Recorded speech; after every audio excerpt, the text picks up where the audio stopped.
கரூர் தேர்வீதி அருள்மிகு ஸ்ரீ விஸ்வகர்மா சித்தி விநாயகர் ஆலயத்தில் துர்க்கை அம்மனுக்கு நவராத்திரி 6ஆம் நாளை முன்னிட்டு வராகி அம்மன் அலங்காரத்தில் பக்தர்களுக்கு சுவாமி காட்சியளித்தார்.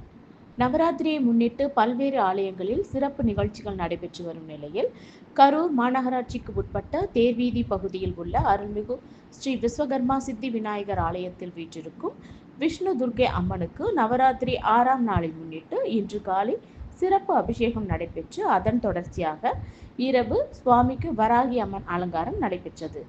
பின்னர் ஆலயத்தின் சிவாச்சாரியார் உதிரி பூக்களால் நாமாவளிகள் கூறிய பிறகு சுவாமிக்கு தூப தீபங்கள் காட்டப்பட்டு நைவேத்தியம் சமர்ப்பிக்கப்பட்டு பஞ்ச கற்பூர ஆரதியுடன் மகா தீப ஆராதனை நடைபெற்றது.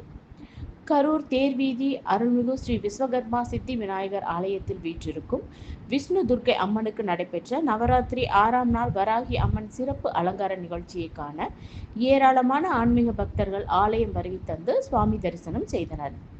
நிகழ்ச்சியின் ஏற்பாட்டை ஆலய நிர்வாகிகள் மற்றும் ஆலய சிவாச்சாரியார் சிறப்பான முறையில் செய்திருந்தனர்.